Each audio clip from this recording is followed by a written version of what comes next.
these numbers of daily cases, all these are not relevant right now because we've reached a point where the numbers could be 5x or 10x of what is being tested, because you cannot test 1.3 billion people in one day to find out how many people actually.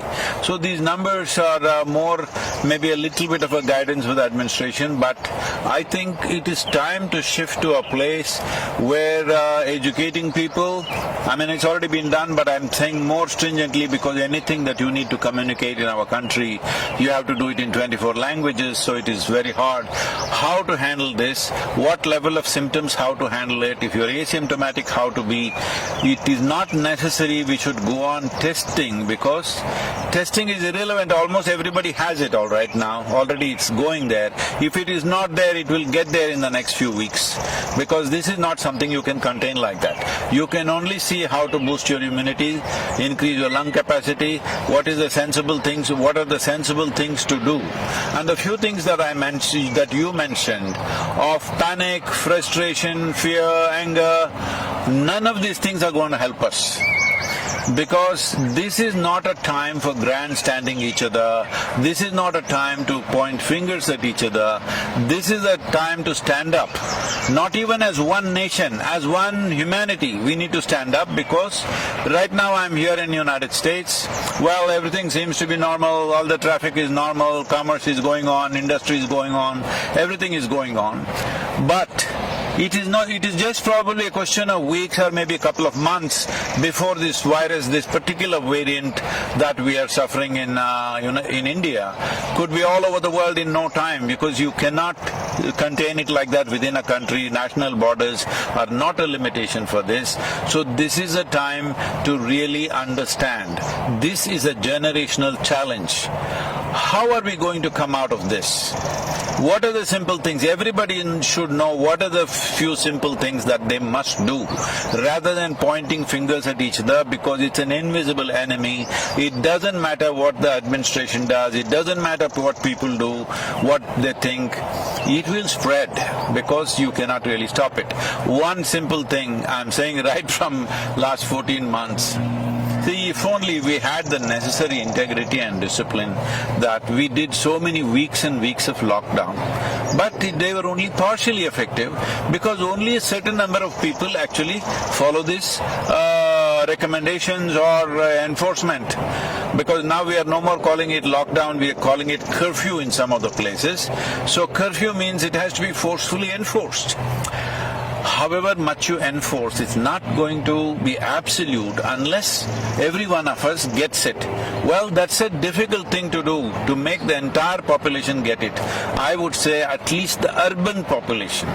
If you make the entire urban population in India to understand 14 days, if you do not come in touch with any human being, if you just stay only with those one or two people who are not infected in your family or whatever, do not come in contact with anybody for 14 days, you would definitely drop it down.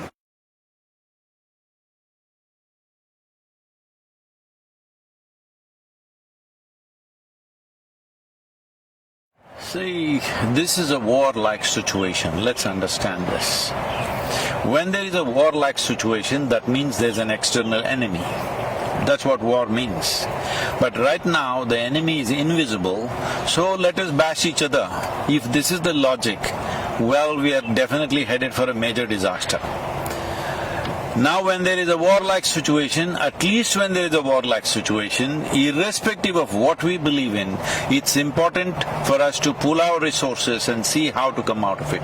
Let's be realistic. India as a nation definitely does not have necessary infrastructure to service 1.4 billion people, either in terms of hospitals or toilets or temples or streets or roads or ports. We don't have enough infrastructure. That's a reality which we are trying to change, which is a onerous task. It's not a simple thing, it's not going to happen overnight. Having said that, now you want to be angry with somebody. You can be angry.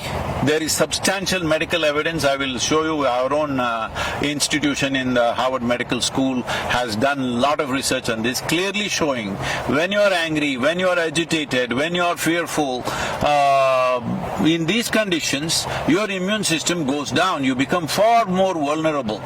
So right now the question is just this. We've gotten used to this. If something goes wrong, bash somebody. If something goes wrong, bash somebody. No, right now it is just this. Do you want to be part of the solution, or do you want to be a problem? Do you want to make a problem out of yourself?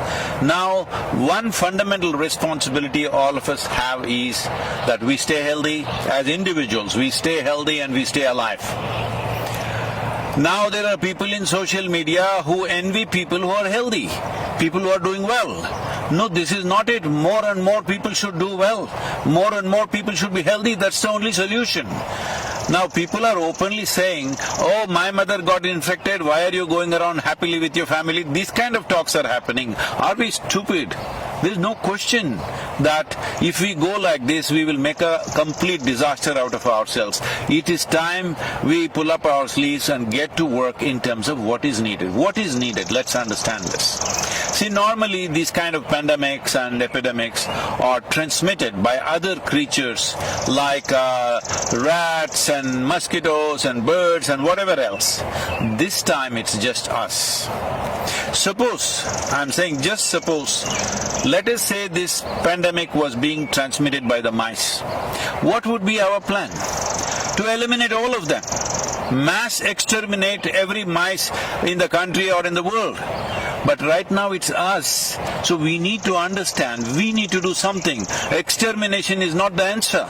But if we behave irresponsibly, extermination of a certain level or certain percentage of population will happen. I'm telling you, every day on my phone, people that I know, 15 to 20 people are dying per day. People, many close friends, relatives, my brother, one of my cousin brothers, all dead. And you know what, when they die, they send a message to me saying that please don't come because we don't have the body. And it seems the family went to the cremation ground where the hospital sent the body straight to the cremation ground. When they went there, 4 bodies arrived, all wrapped in white. All the 4 families who were waiting, none of them knew which is their body. They're just standing there gaping at all the 4 bodies, hoping they're looking at the right one, but they don't know which one is which. So I'm saying this is not a simple situation. Those of us who are still standing, we need to behave responsibly. Responsibly means that we must retain our ability to respond in a sensible and intelligent manner. This is not a time to react. Your anger, your frustration, your misery, everything is because you are reacting to the situation. This is a time, as a human being, you and me have to show what sort of human beings are we, what kind of generation are we. I'm saying, compared to what the previous generations have faced, this is a soft ball, believe me. If you were at the time, alive at the time of World War II, World War I and various other things, you would know what I'm talking about. Well, if we have not seen it with our own eyes, we have seen it in documentaries, we have seen it in movies. Well, what they went through and what we are going through is nothing.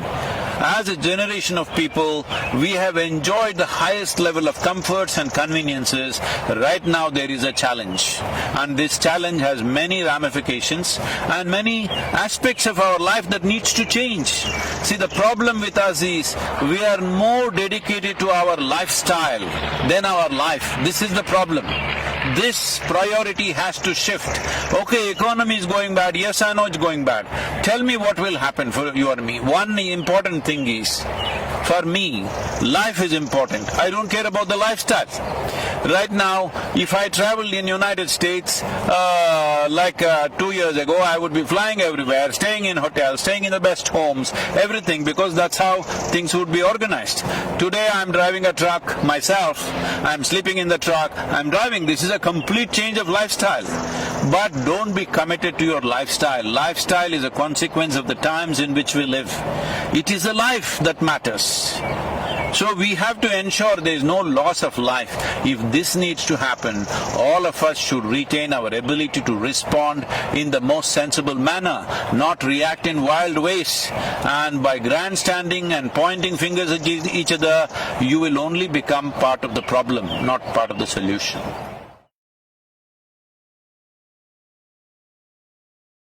See, right now, our ability to reach people, whatever we have. Maybe there is somebody who just has reach for 5-10 people in their life, their family and a few friends. Well, I have a certain amount of reach myself. So all of us should do the best we can do to communicate what are the best practices, because that's all. That is all that will take us across.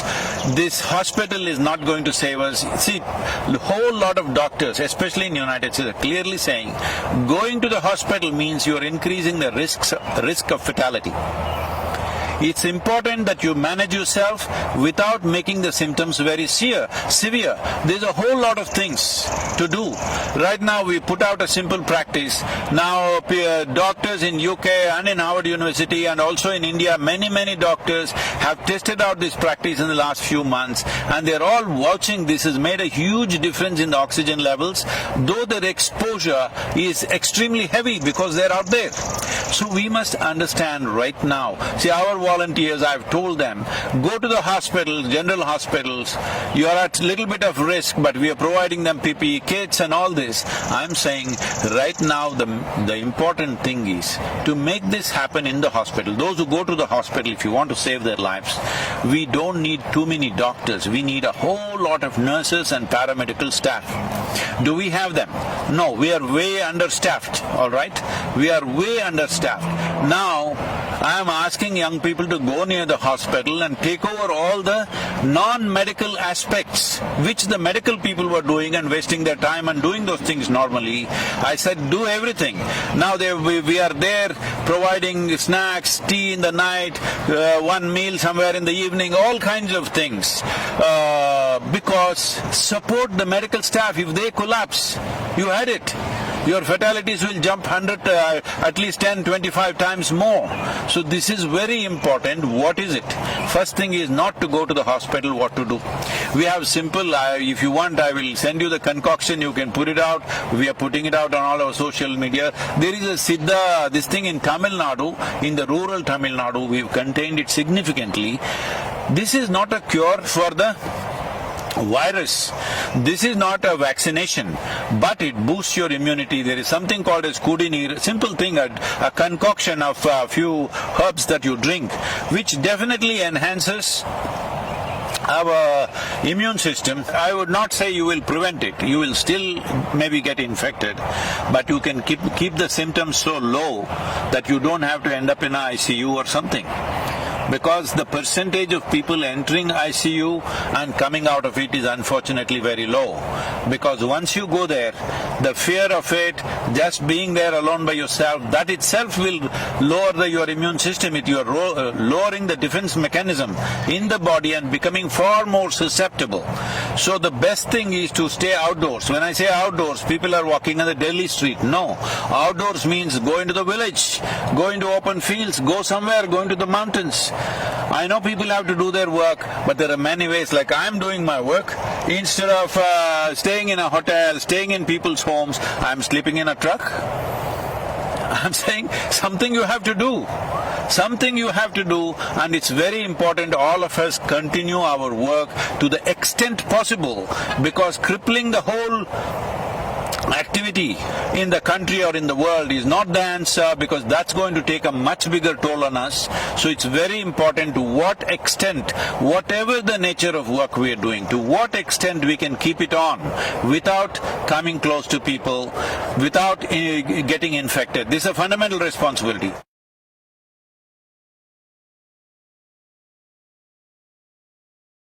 See, in Kannada, in Telugu and Kannada, there is a saying, Yuddha Kala Shastra Abhyasa. That means, when the battle starts, then you start practicing how to use your arms. That is not the way to be, all right? But now the battle has already come, what can we do? There are simple processes. I'm saying, in this kind of situation, when people are just falling dead all around you, can you not invest 30 minutes to ensure your health and well-being, to do something about yourself? It is that simple, you don't have to go anywhere to learn, it's just on your phone. Can you not do that much? When you're throwing your breath out, talking to all kinds of people, abusing people, getting angry with people. Stop the nonsense and do something about your breath, about your body, about your mind. For all these three things we provided three aspects. One is called as Sashtang, which is so simple that you can do it in 7, 8 minutes, 12 minutes. There's another one called Isha, Simha Kriya, which just takes a few minutes. And there is Isha Kriya, which takes 12 minutes. I'm saying if you invest 30 minutes a day, or if you do it 2-3 times a day, believe me, your immune system will be higher, your oxygen levels will be higher. All tests have been done. Anyway, if you test in India, that also will become politics. So we have it all tested in US universities. Everybody is saying, very prominent doctors are saying this is working like a miracle. But we are just losing our breath, talking to each other, abusing each other. It's time to stop this. This is not an ordinary situation.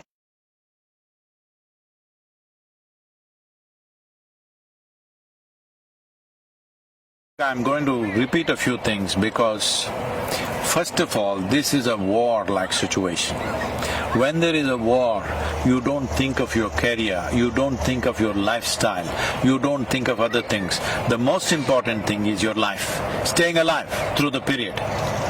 Now, lifestyles may get set back. If these waves continue one after another, suppose, I hope it doesn't, but the kind of population we have, the kind of concentration of population we have, I hope it doesn't happen, but if it does happen, we must be ready for that. If it does happen, what is it that will happen to all of us? Maybe our lives, in terms of our lifestyle, will be set back by 15 or 20 years. 20 years ago, how we were living, with what we were living, we may have to live with that in the coming few years. Now, 20 years ago, were we such a disaster? No, we were much less than what it is today, but that may happen. So today, do not think of your lifestyle, think of life. Nobody in this country should die of hunger. We have to take care of that. We are doing a whole lot of work to ensure wherever people have lost their livelihoods, we are seeing how to provide food at that level. Distribution of government is doing it, but that's not enough for a whole lot of people. But we are giving grains, we are giving cooked food, all this stuff is happening, but it is not enough if one organization does it. It is not even enough if just the government does it. Every one of us need to see that life around us doesn't die, but lifestyles will be set back. We better be ready for that. Lifestyle will be set back if wave after wave it comes back. Right now, if this wave passes away in the next 4-6 weeks, as some people are making predictions, I do not know on what basis, but if it goes away, well, we will bounce back in our economy, maybe lifestyles will come back in no time. But suppose, as some of the scientists, responsible scientists are saying, that this could go on for 4 to 6 years. 4 to 6 years means across the world, our lifestyles will be set back. I am repeating this once again. I am sleeping in a truck. I had not done this for a long time. There was a time when I first started work, initially I rode all across India on the motorcycle. I slept on the street side, I slept in the jungles, I slept on the culverts, on the bridge culverts many times through the night. People would say, won't you roll over and fall? Well, I didn't fall. But later on, I slept in a Maruti car for years. Well, today I'm back in the truck once again. I'm saying we should not be committed to our lifestyle. We must be committed to our life and all the life that is around us. This is a responsible way to go about it. Our lifestyles, we must understand, are not about us. It's about the times in which we are born. Suppose we were here 100 years ago, would we be complaining about those days' lifestyles? We were fine with it. 1,000 years ago, you and me would be in a cave and we would be fine with it. I'm saying, let us not get overly committed to our lifestyles. Life is important, either because of infection or because of hunger. Nobody should die in the country. That should be our commitment.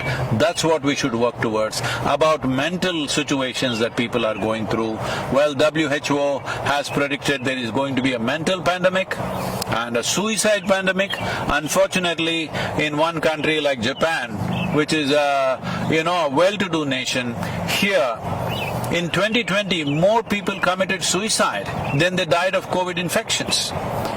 So this may happen all over the place if we do not take charge of it. As India as a nation, as Bharat, we talk about our history is not just replete with kings and their conquests and stuff. Our history is full of sages and saints and yogis, always exploring inner well-being as the most important aspect. Why are we not making use of it? What is our problem? Our problem is we are looking for Western psychiatry. Please, there is a way, within few weeks you can change the fundamental chemistry of who you are. There are simple ways. There is a practice, free, available to everybody, called Isha Kriya. Just start doing this, invest 15 minutes a day. It will change the way you are. If you do not learn how to keep your mind and body for yourself. See, right now if my hand starts smashing my face, what is it? Well, that would be ridiculous and a case of insanity, right? Right now your thoughts and emotions smashing you up, what is it? Please, this is the time to wake up. This is the time to dig yourself deep into the roots of the culture which has invested so heavily into inner well-being. At least the Indians should set the example no matter what happens in our lives. We will stay equanimous, we will stay peaceful, we will come through any kind of situation that is thrown to us, either by earthly virus or aliens.